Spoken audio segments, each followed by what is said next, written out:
నా భార్య పద్మమ్మ పేరు మీద సర్టిఫికేట్ ఇచ్చారు. ఎక్కడ? నా పేరు రామచంద్ర ఎనుగొండ 25 సర్వే నెంబర్లో 75 గజాలు ఇచ్చింది. రోడ్డు వెడల్పులో మాకు స్థలాలు పోయినాయి. మాది ఎంత వాల్యుబుల్. ఎన్నేళ్ల కిందట? 2022. ఓకే. 22లో పట్టా సర్టిఫికేట్ అప్పటి మంత్రి వర్యులు శ్రీనివాస్ గౌడ్ గారు పట్టా సర్టిఫికేట్ ఇచ్చారు. దాన్ని చూపెట్టారు 25 సర్వే నెంబర్లో. ఈ ఎంఆర్ఓలు ఎంతమంది మారుతున్నారు, కలెక్టర్లు ఎంతమంది మారుతున్నారు, అది సమస్య ఏమైంది మీది? ఇంతవరకు ఇంకా చూపిస్తలేరు. ఇప్పుడు మొన్న లేటెస్ట్ కూడా ఇప్పుడు వచ్చిన గౌరవ కలెక్టర్ గారిని కూడా కలిస్తే వాళ్ళందరినీ ఆర్డీఓ గారిని డిఆర్ఓ పిలిచి మరి ఎందుకు ఇన్ని డిలే చేసి తొందరగా ఇచ్చేయండి అని చేసేది. ఆర్డీఓ గారు రాసుకుంటే ఇద్దరు అంతం చేసింది.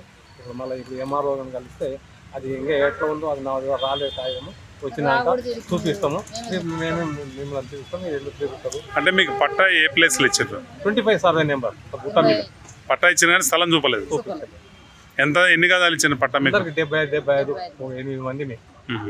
అంత రోడ్ సైడ్ అవతల విలువైన స్థలాలు మేము పోగొట్టున్నాం. అసలు నేను హైకోర్టు నుంచి స్టే తీసుకొస్తే కూడా రామచంద్ర అప్పుడు దేనికోసం తీసుకున్నారు స్థలాలు?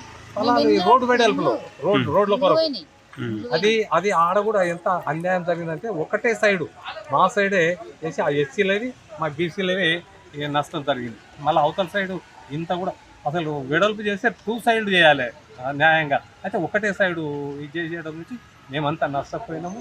మాకు రామచంద్ర మీరు హైకోర్టు స్టే ఉంది కాబట్టి మీరు ఇది చేస్తే రోడే ఇది కాదు, లేకుంటే అది పైకి వెళ్ళి ఓవర్ బ్రిడ్జ్ మేము కడతాము అంటే ఎందుకు నా ఒక్కరి నుంచి ఊరికి ఎందుకని సరే ఒప్పుకున్నా.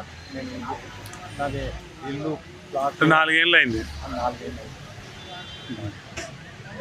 తిరుగుతూనే ఉండం వస్తా ఎందుకు తిరుగుతారు? ఏం పేరమ్మా నీ పేరు? నీది ఇదేనా? మేమేం కట్టుకుంటాం, పిల్లలు చేసుకుంటాం, మేము బతుకుతాయి. మేమే పని చేస్తాం అంటే ఏడే చేసుకుంటారు పనులు. వాళ్ళు ఎంత తిప్పుకొని నాకు ఆశకు వస్తుంది. 4 ఏళ్ళు అవుతుంది చెప్పులు గంచిపాయ ఎన్ని గంచిపాయ కష్టం చేత కూడా కాకుండా ఇంటికి గిరాయిలు కట్టకపోవాలంటే ఏడు కట్టుకుంటాము. తెచ్చుకొని నెలకు 5-6 వేలు ఇంటికి రెంట్కుంటే